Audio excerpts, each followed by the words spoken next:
Welcome to this episode of the Montpelier Happy Hour here on WVEW 107.7 LP Brattleboro, your community radio station.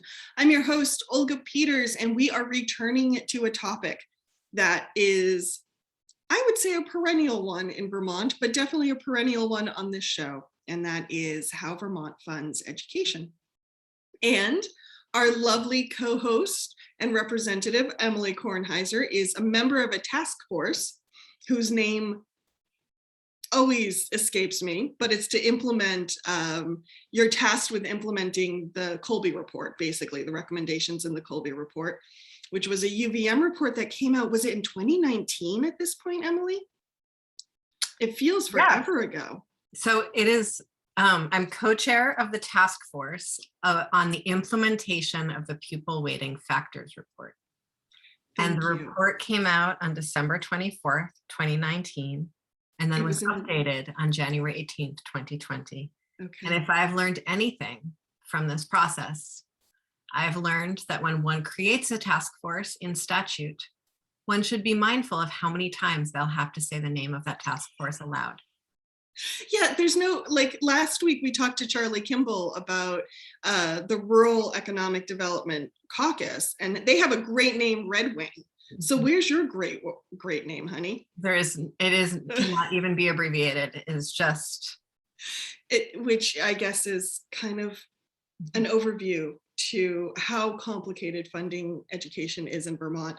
Yes, a report from the before times. So just to bring folks up to date, the task force is looking through the report Emilie just mentioned, and in December we'll be delivering your findings and what I think is exciting, an action plan about how you're going to implement these recommendations, if you're going to tweak them at all. And you've been meeting pretty like once a month.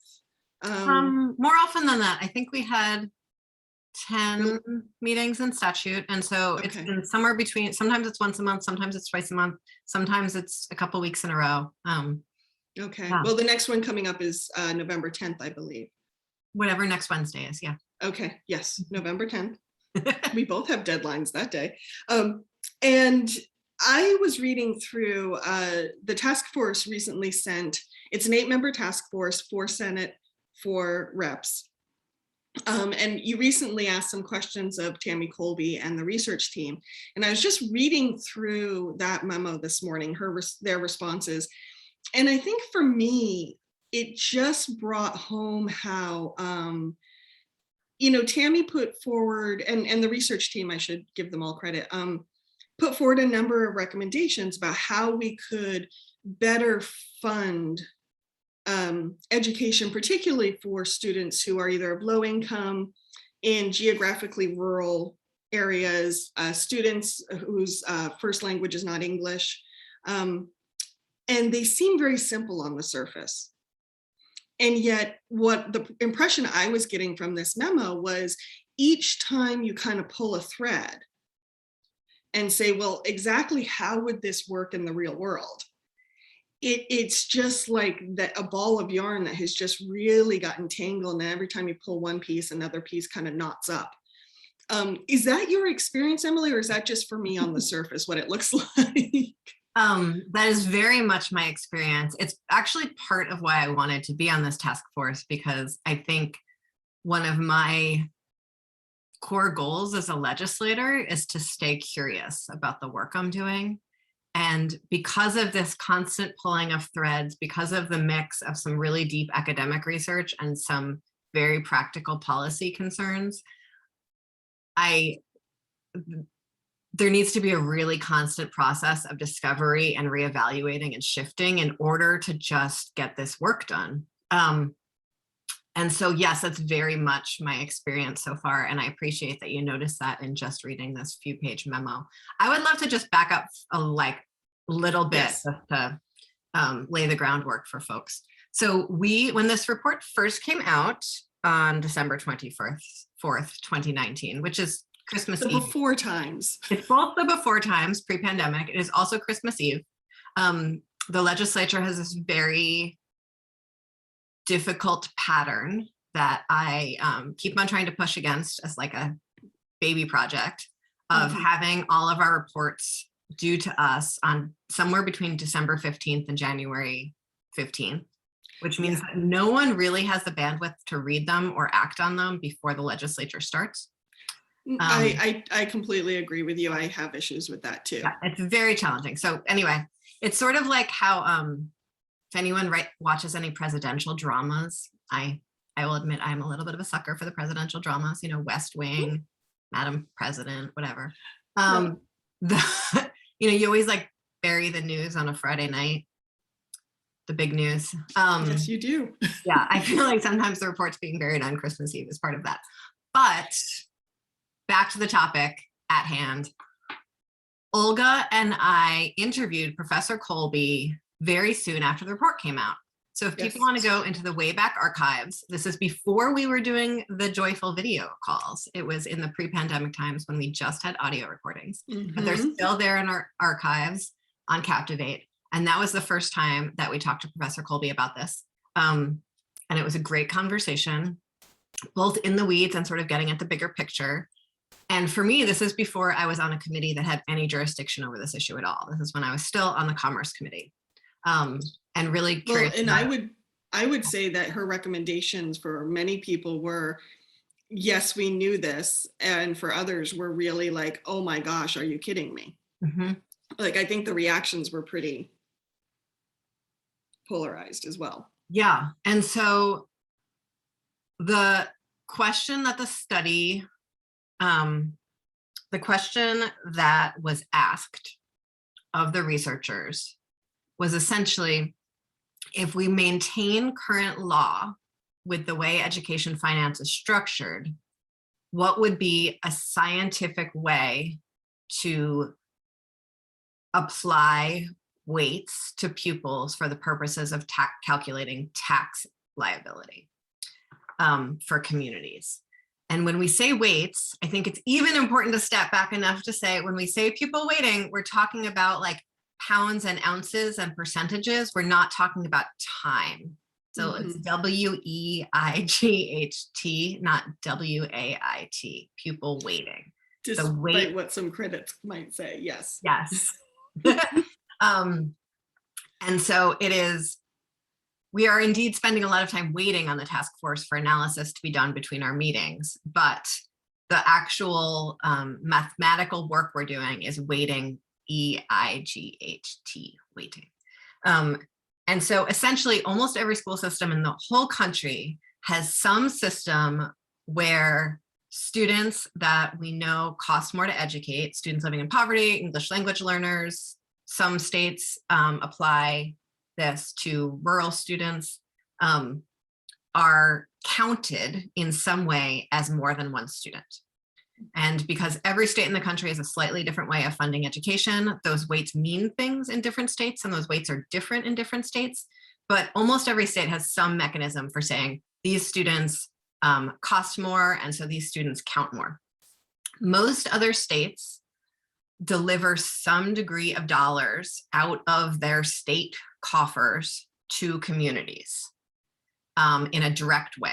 And so sometimes they are categorical grants that leave state coffers and go to communities based on the number of students in these categories.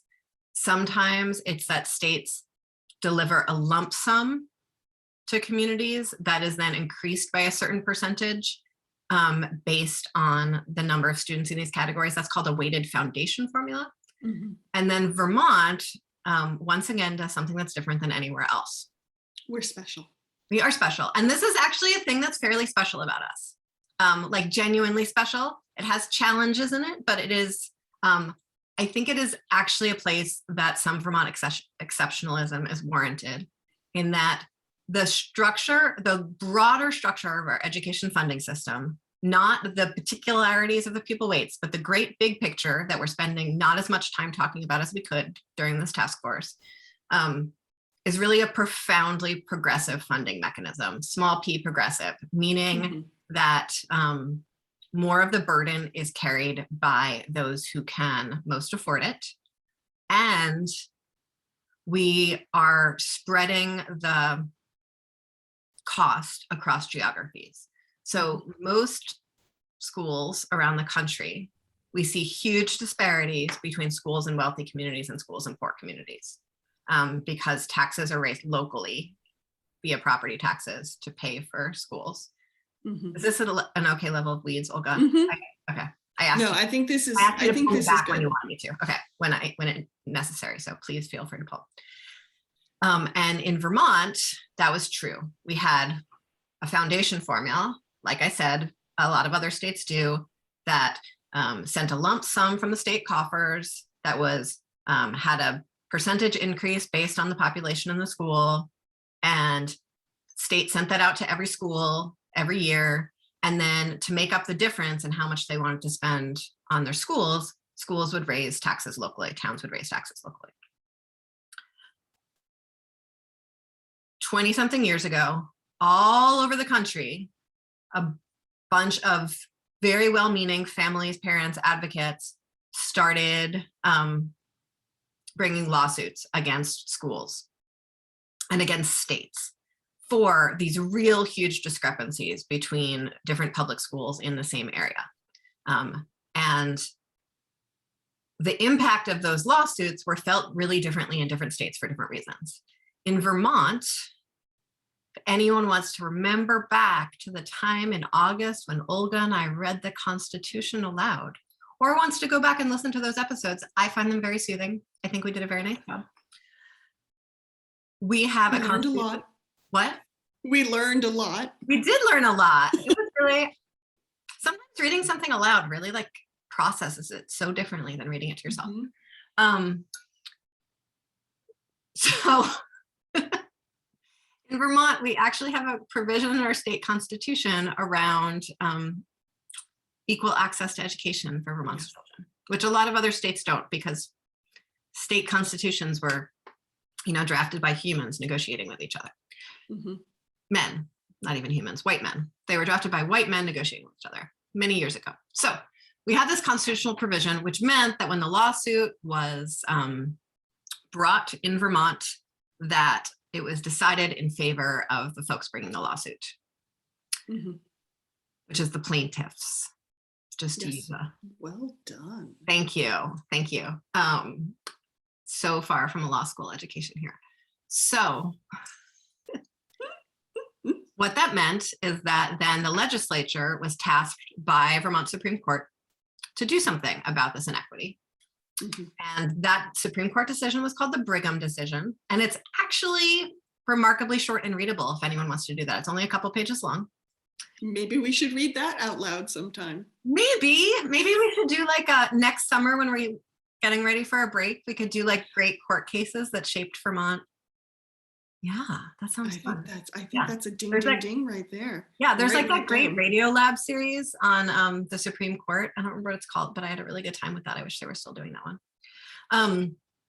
Anyway, so the Brigham decision said, basically, you need to fix this inequity.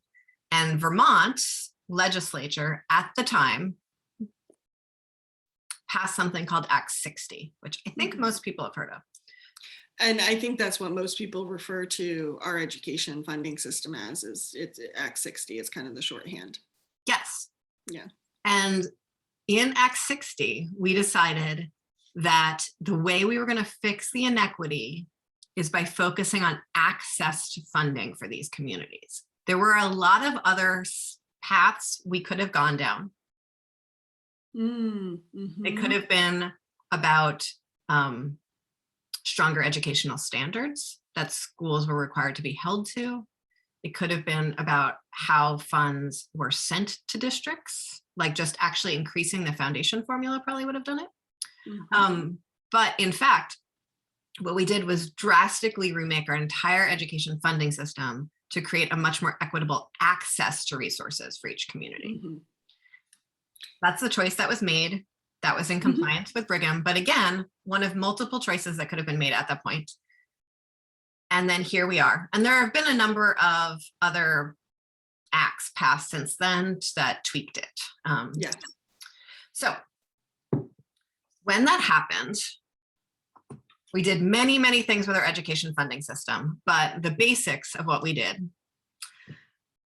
was decide that districts, schools get to decide their own budget with their local voters, and any budget that they vote on and pass, the state will raise the funds necessary to send them back that budget. Mm-hmm. And each community is responsible for a share of that tax, those taxes. Mm-hmm. But because of a lot of mechanisms that are built in, this is sort of the threads and the weeds that Olga alluded to at the beginning, the burden is carried across the state in a variety of ways. And one of the ways that happens is something called the equalized pupil. Mm-hmm. One of the ways that's done.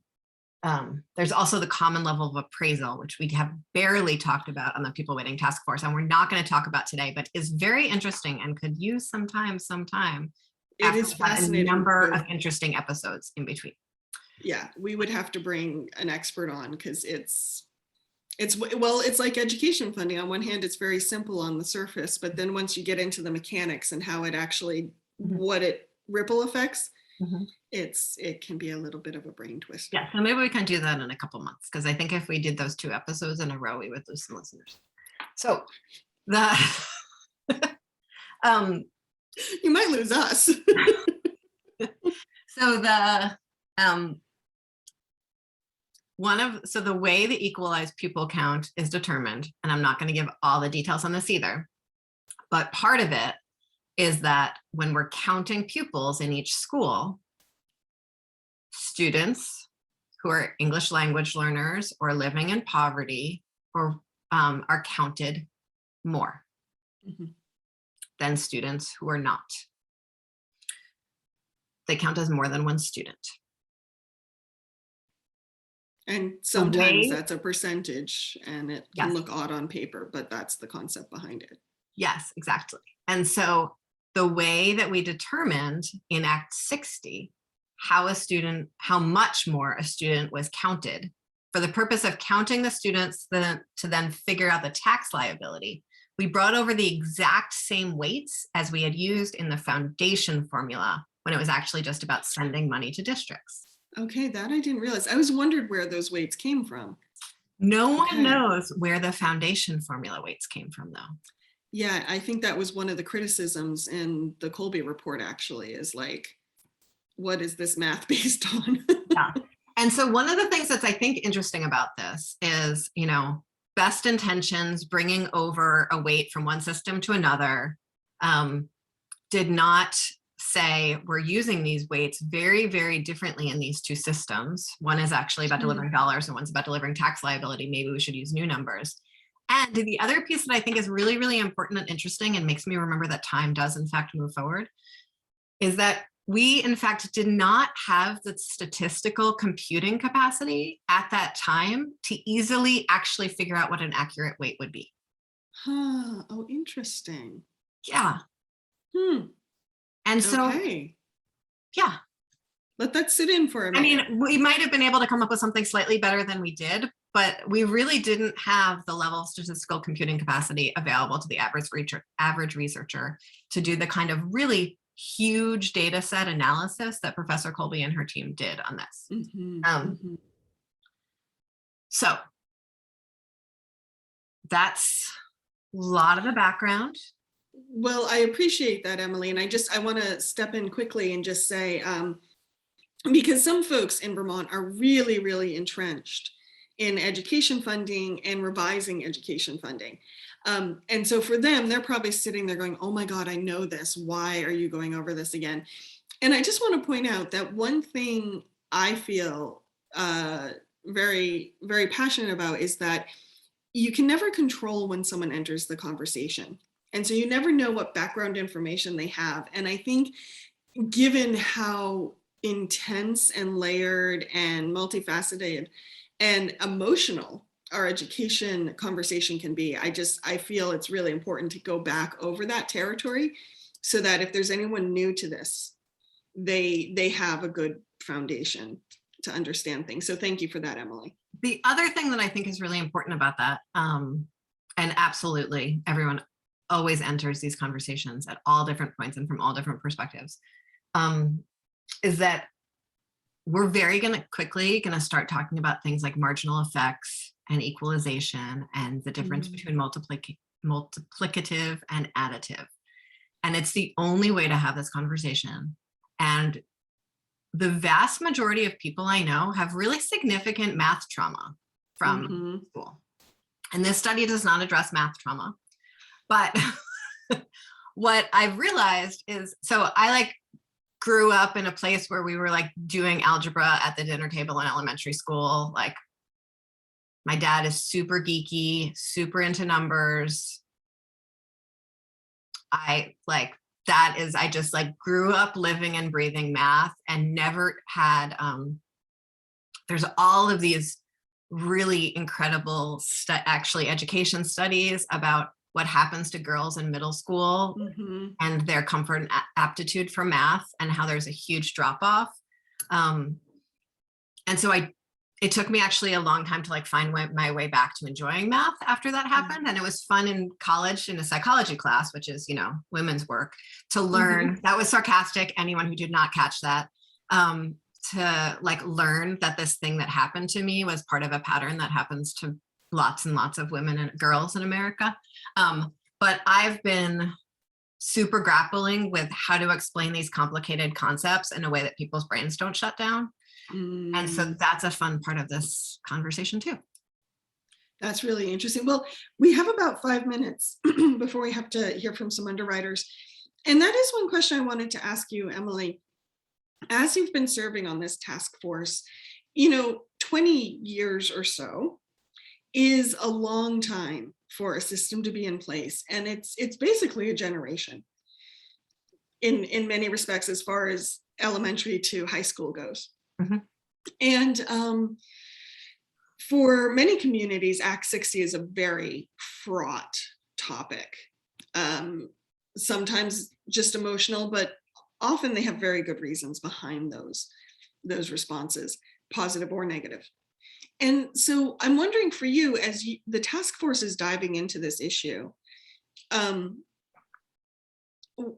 much is that playing a role? Do you feel you have been able to sweep the stage clear of emotions, or are you still wading through those? And how is that either helping or hindering the process? Yeah, great question. I was ready to talk about what the study did, but this is a very interesting question, Olga. Good. So in our enabling legislation, it specifically asks us to be sort of considerate of the intention of Act 60, 66, 46, and 173. And a lot of the folks who helped craft Act 60 are still fairly active in Montpelier. And so it's a whole generation, but they're still at the table. And that has been really, really helpful to actually get some context about Act 60. And so one of our analysts from JFO, who sort of retired and has come back as a consultant to train new staff at JFO. That's the Joint Fiscal Office, for anyone who doesn't know. Her name's Deb Brighton, and she was also sort of independently chair of the Tax Structure Commission and came on the show also at some point in the last year. She, as part of our conversations, has occasionally gone into her barn and found a graph, like a mimeographed graph. Oh my gosh. From some magical thing that happens in her barn that I desperately want to see, because I can't imagine my barn being organized enough to I don't actually have a barn, but whatever. My basement is not organized enough to find old files like that.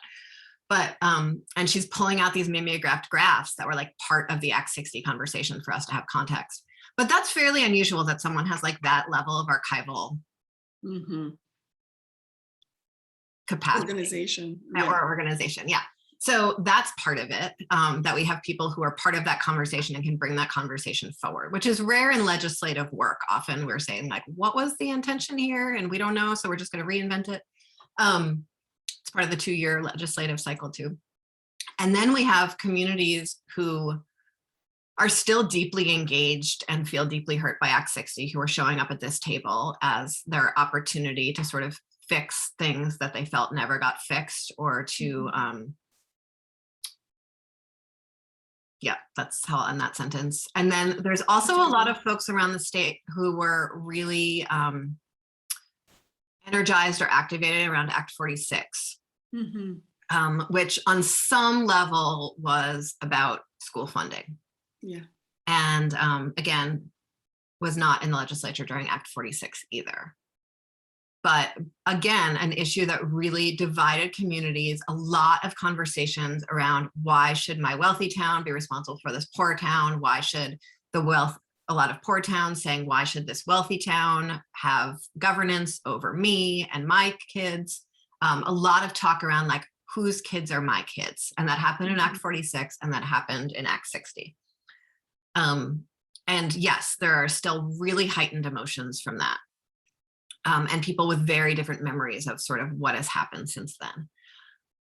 Throwing into that mix is the fact, and I was talking to a friend about this morning, and actually to some folks in my work life about this yesterday. Everyone is really heightened right now. Everyone is drowning a little bit and failing a little bit in their work life. Everyone I know. And my paid work is actually to talk to nonprofits all over the country. And so like, I can tell you that like folks in Wyoming are drowning and folks in Oakland, California are drowning and folks in the Twin Cities are, Minneapolis, St. Paul, they're also drowning. Everyone's drowning. And folks in Vermont are drowning. And that's true in our schools, for our school administrations, like everyone is struggling right now. And we all have like super limited bandwidth and we're all sort of like quick to be angry all the time, myself included. And so that's like a really rich emotional environment to be doing tax law.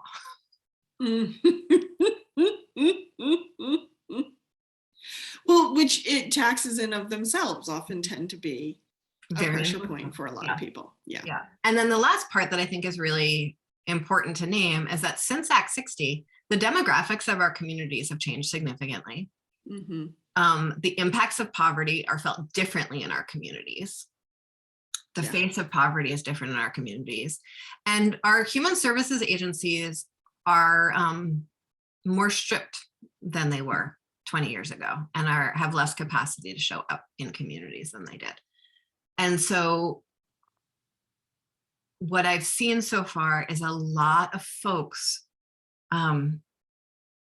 really desperate and painful to be heard about the struggles that their schools are experiencing because of poverty and because of racism.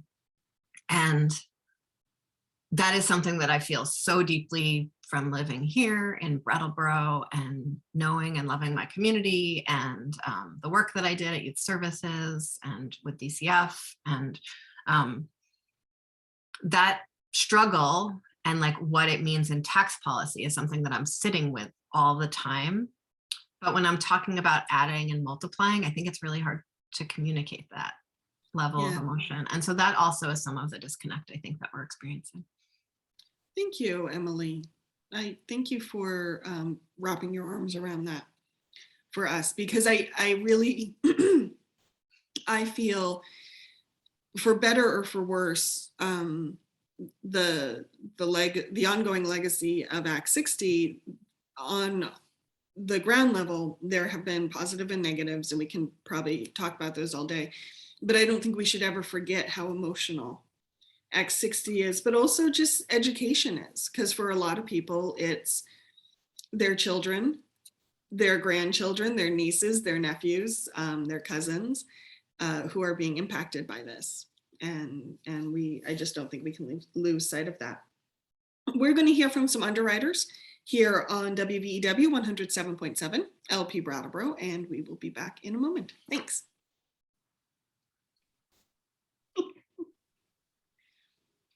Welcome back to the second half of the Montpelier Happy Hour here on WVEW 107.7 LP Brattleboro, your community radio station. You can also find us on Brattleboro Community Television and a number of PEG stations around Vermont, and even a couple in Massachusetts, of all things, and at our Captivate webpage and wherever you find podcasts. Hey, Emilie, what do we need to remind folks of?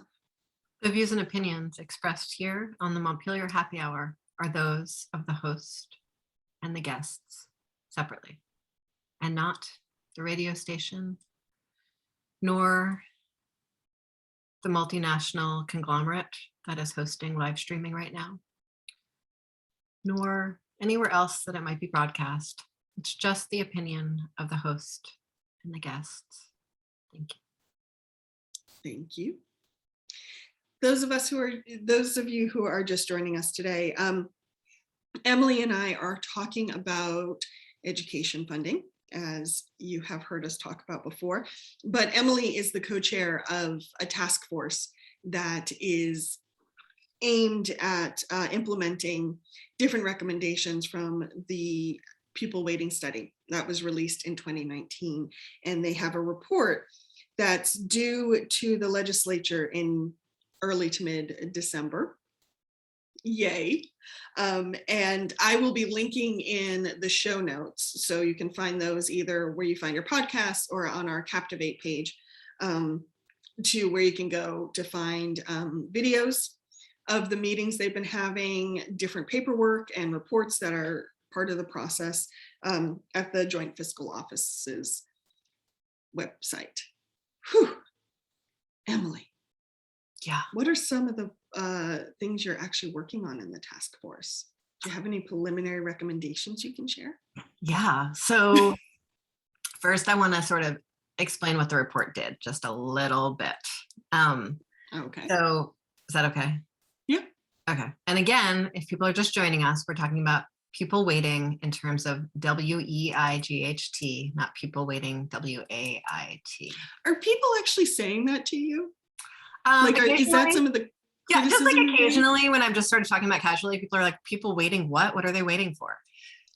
It's just like when someone's like, why are you going to Montpelier? It's not like someone who's actually following the work of the task force.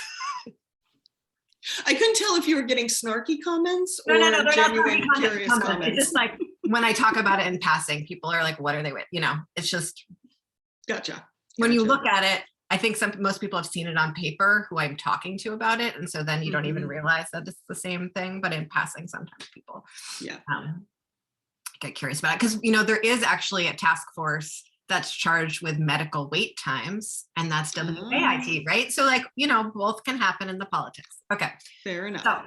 So the study. And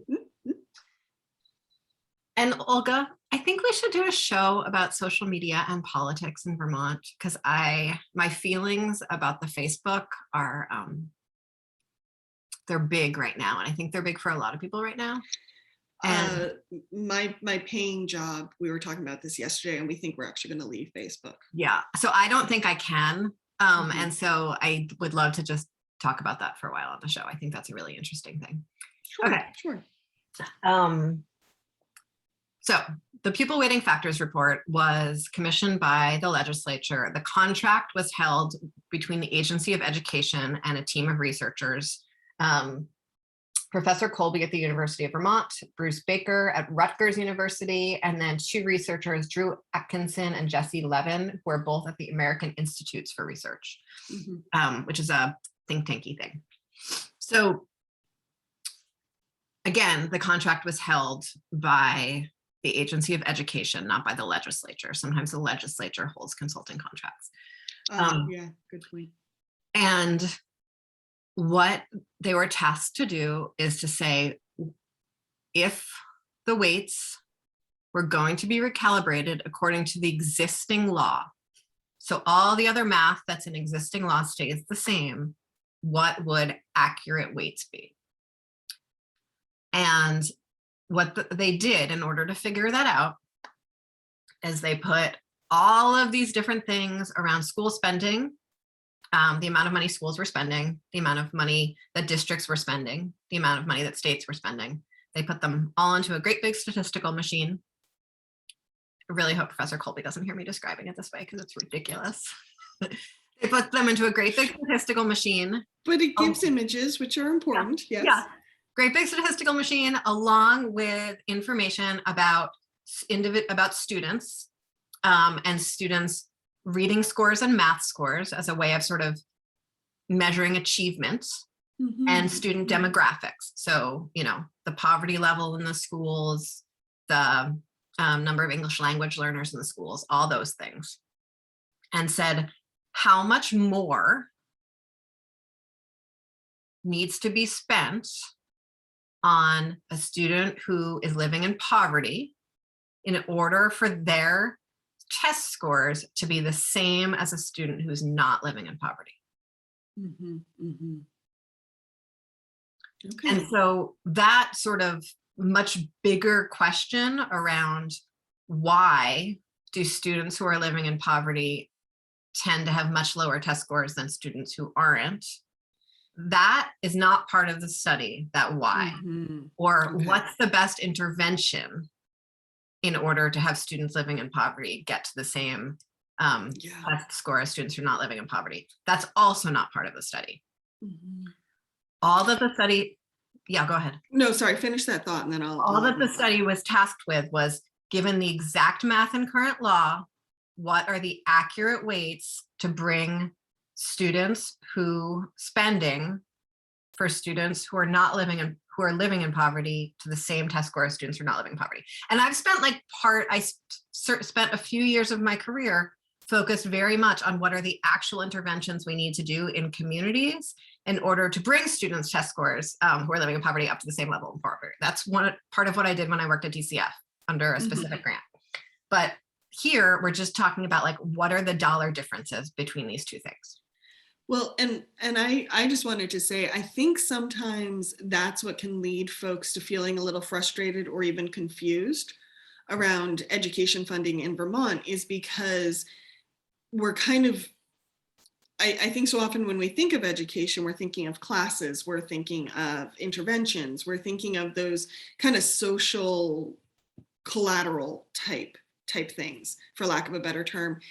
And yet with Act 60 and what you're working on right now, Emilie, they're very nuts and bolts number mechanics.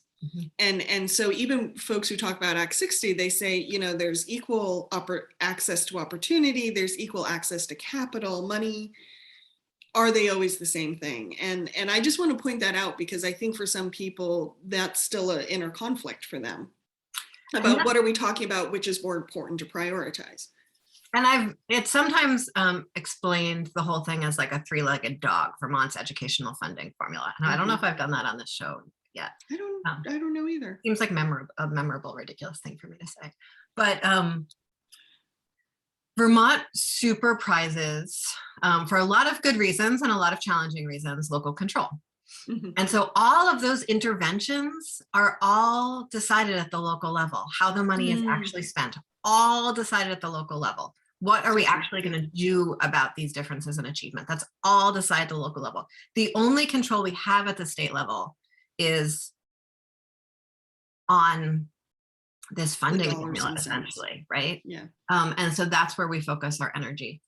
I think it also is worth saying, and I don't know if I've brought this into the conversation at all yet, any of the places I've had it. So a lot of folks know about the social indicators of health. And there's a bunch of like really nice pie charts about how like this fairly small percentage of your health outcomes or a community's health outcomes. And I think Ann Sosin talked about this when we were talking about COVID a few months, weeks in the more recent past. In the COVID timeline. Yeah. So the social indicators of health, there's a certain percentage that is of a community's health or an individual's health that's attributed or attributable to their actual health interventions, the things that doctors get involved in. Right. And then the vast majority of a individual or a community's health outcomes are decided outside of the medical realm. They're very much about socioeconomics, about housing, about community infrastructure, things like that. The social indicators of education are talked about less often, but the map is very, very similar in that it is a less than majority percentage that of a kid's educational outcomes that is attributable directly to education, to the interventions that happen in the school. So that's the context that we're doing this study in. And again, they did not get into that context. That was not their job at all to get into that context. Right. But what they were asked to do was, what is the marginal rate? What's the marginal effect difference when you spend more money on these kids who have more needs? And so that's what was delivered to us. What was also in the study is some commentary on pieces of current law that might not be the best choices. And so one of those pieces is how we measure poverty. So the study says educating students in poverty is more expensive. You should count students this much more if they're living in poverty for the purposes of calculating tax rates and equalized pupil counts because they cost more. But in order to count the number of students living in poverty, which we need to do in order to assign all of these percentages to them and weights to them, we need to actually figure out how to count them. And the way we count them in current law is very strange. And also, I think, came over from the foundation funding formula. And the way we count them is it's the number of families in the school system that are enrolled in food stamp benefits. Oh, that's right. Plus the number of English language learners. So any English language learner in a district is counted as living in poverty, regardless of their socioeconomic status, plus the number of state-placed students in a school. So that's like kids in foster care, for the most part. I'm doing some broad strokes here. So a few things about that measure. One, food stamps are a deep food stamp enrollment, not food stamp eligibility, is a deep, deep undercounting of poverty. Yeah, it really One, is. because a lot of people don't want to deal with food stamps because of shame. Paperwork. Two, a lot of people don't want to deal with food stamps because of paperwork. People tend to be more likely to enroll in food stamp programs if they live near a community, like a town hub.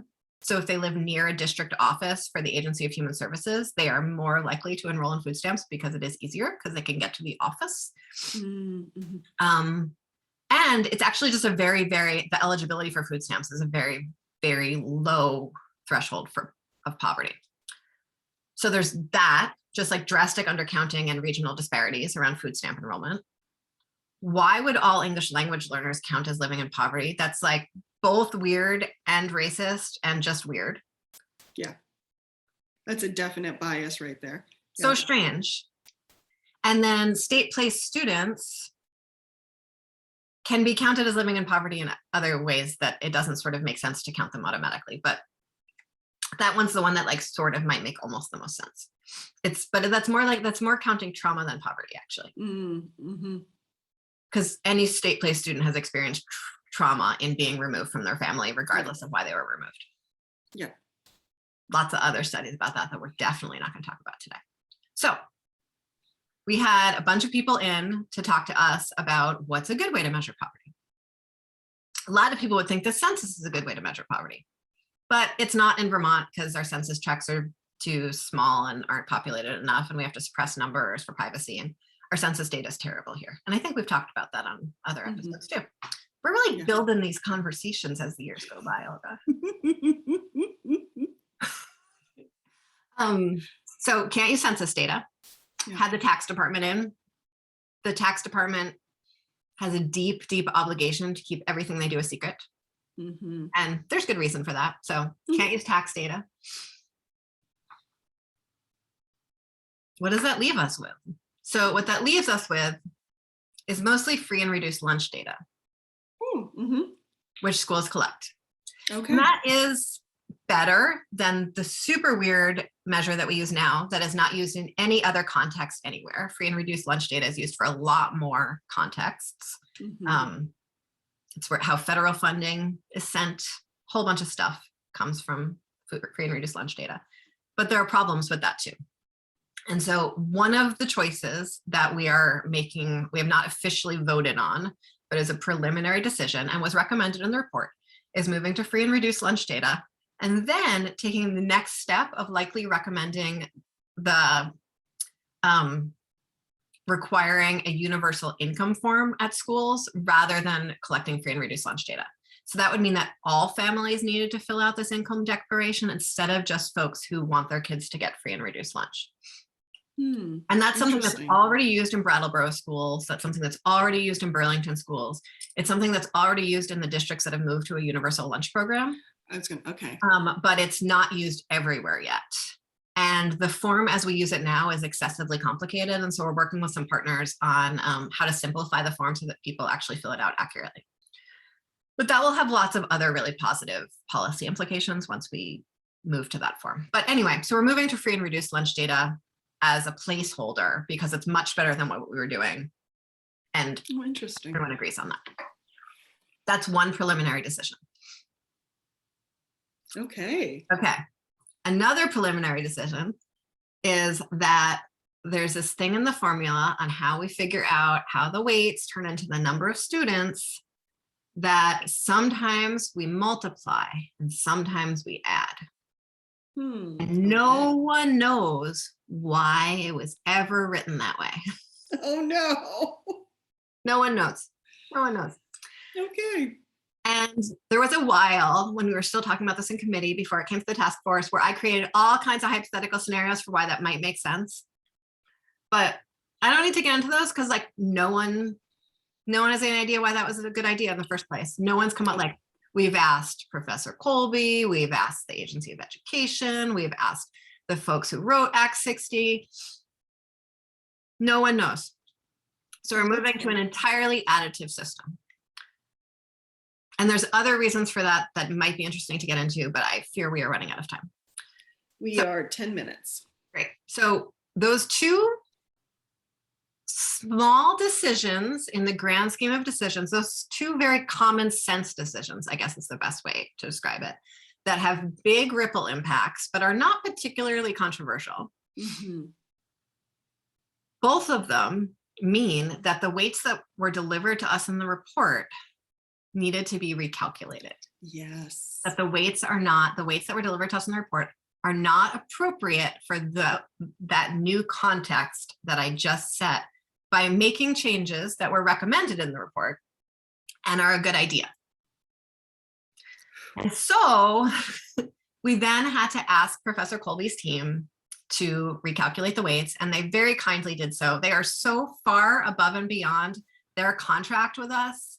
Like, I can't believe that any of them would ever come and enter into a contract with us again. Like, it is just a wild journey that they have spent with us. And I will just quickly say, when I got to that part in the memo that you and I have referred to, where Professor Colby was like, as we know that you are under a time crunch here, so as a courtesy, we did all this math for you.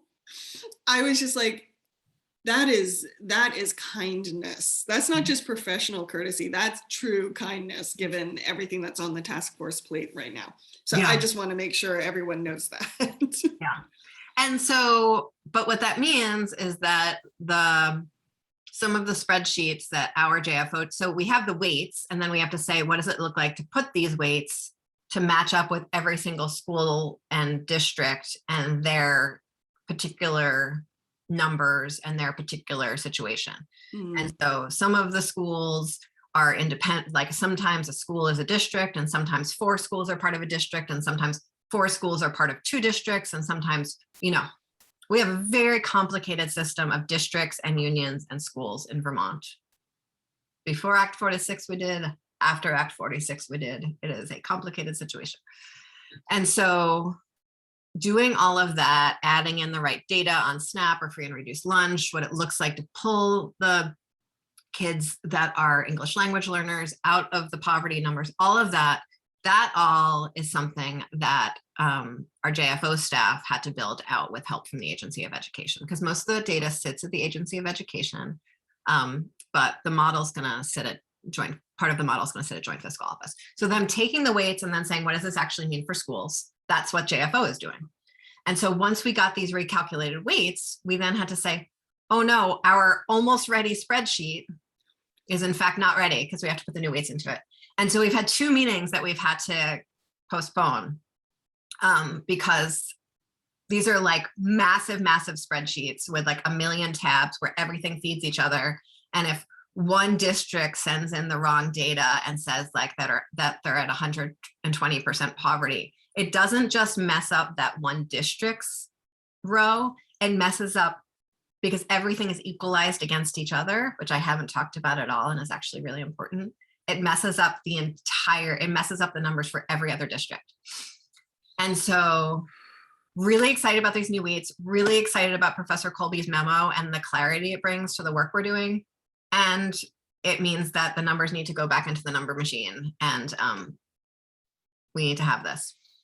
So that's where we are. I think we're really close to being able to say like, okay, we have these weights and we made these preliminary decisions. What does this actually look like for schools and communities and tax rates? Because that's what everyone's waiting for, is to like scroll down the spreadsheet and say, what does this mean for me and my community? Oh yeah. The first thing people will be doing is looking for their town name, and yeah. And so, and it's funny, I actually don't do that. I do that like fifth. I actually have these like target bellwether districts that I look at, but it's because when I worked for DCF, I worked statewide and I spent so much time looking at test scores and poverty numbers for different around the state.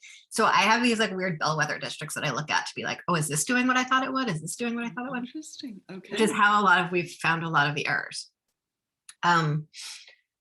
So, and part of the reason that we waited a little bit to build this model is because we wanted to make some of those preliminary policy decisions from a place of pure policy rather than people being tied to the individual impacts that changing that pure policy might make. Okay. Interesting. Yeah. I think that's wise. Yeah. Because it's not how we usually do things, it does feel a little backward at this moment, even though logically I know that makes sense. Yeah, it's also that it's like a huge load of work for our teams that could really use a break after their COVID session. And so we also, every time we make a decision or change our mind about something, but everything needs to be recalibrated. It's actually not recalibrated. Recalibrated is a technical term. Everything needs to be reconfigured. There's recalculating, recalibrating, and reconfiguring. Ooh. Yeah. So everything needs to be reconfigured, and that we also don't want to put them through the time and space. We've had some like a lot of staff transitions through this, and just like also trying to just be mindful of people's humanity. So that's where we are. And I'm looking forward to it. Once we actually see the numbers, then we're going to have a conversation around what does a transition look like? So how do we support districts that might be losing tax capacity or having a reduced tax capacity because of this work? How do we support districts that are going to have an increase in tax capacity because of this work? What are ways we can mitigate some of the challenges from this process? And we'll be looking at all sort of the policy tools at our fingertips to do that stuff. Okay. And that sounds like, so the report is due to the legislature on December 15th. Does it seem like you'll be able to hit that benchmark, or will you need extra time, or how's that feeling? Yeah, so there's no extra time. Okay. That's not a thing. What we do know is that the report might take a few different shapes, and I'm trying, given the nature of the universe, and I think the level of peace that we need to try to strike with it lately, I'm trying to have a few different like mental flow charts of what the report's going to look like in my mind, and acknowledge that no matter what the report says and no matter how definitive the action plan is, we have at least 4 committees that are going to spend a decent chunk of time pulling it all apart and putting it back together. And so our primary job as a summer task force is to make sure that we pulled everything apart and understood it well enough so that when a committee starts pulling a thread, we can answer all their questions for them so that they don't have to take the time to do it during the session. Which is very different than I think a lot of a committee's work, which is moving an idea forward. Right. And so I think sometimes folks watching from the outside say like, why is someone bringing up that point? That's so like rude, or so like adding complexity to something that's simple, or like that's so simple when like everyone knows the answer to that question. But I think as a summer task force, a lot of our task is to ask every single question that we think one of our colleagues will ask once we get to the session, so that we can spend the time digging in and answering it in advance. And so I think sometimes from the outside that makes things look like more circular and difficult than it would be if we were just moving this through a regular committee process, where my job in a regular committee would be sort of on a as a regular committee member, not as a chair, would be to just push my ideas forward. Right. As chair of a task force, my job is to make sure that every single idea is unearthed, examined, and resolved. And that's very, very different. Mm-hmm. Yes. Because if we don't do that, when it gets to committee, the committee is going to say, oh no, we need to explore this idea. And the whole thing will sink under the weight of people's curiosity. And that happens all the time. Mm-hmm. Well, and given the many years that we have been talking about this, there is a lot of curiosity, there's a lot of concern, there's a lot of feelings, and there's a lot of numbers for people to wade through. And the session really isn't that long. No. So if we want something to happen this session, people need to have a good foundational platform to come from. Yeah, it's funny. I forget how short it is. And I was actually just signing my lease for my apartment in Montpelier yesterday and realizing like, oh, it's 4.5 months. Yeah. Yeah. You have a lot to get through in 4.5 months. Yeah. It goes like that. And guess what? So did our time today. Oh no. Oh no. I didn't even talk about how the equalized pupils are equalized. What will we do? You want to say, can you say it quickly? Yeah. So we add up all the students. So like the extra students, so we have the actual number of real live students, and then we have all the extra students from the weights, and we add up all those students, and then we divide it by the actual number of students, which has a technical term, but I just like to call it the humans. Mm-hmm. So that at the end, we have no more equalized students around the state than we have actual students around the state. But what that means is that it looks like some districts have less students than they have humans, and some students have more students than they have humans. But it means that any district that is increasing their number of equalized students, there are other districts that are losing equalized students. And so every factor that we weight has a interactive effect with every other factor that we weight. And so when you have 5 factors or 10 factors, all of a sudden things happen mathematically that are really, really hard to get your head around. And it's kind of exciting and kind of disconcerting. Thank you, Emilie. Yeah. Hey, everyone. Thank you for tuning in this week. The Montpelier Happy Hour can be found on WVEW 107.7 LP Brattleboro every Friday at 2 p.m.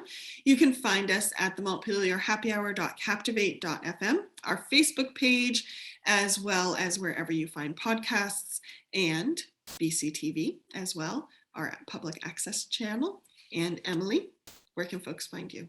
EmilieKornheiser.org, where you can get links to all my social media channels, my newsletter, my email address, phone number, all the places to get in touch, and would love to hear from you. Have a great weekend, everyone. We will see you next week.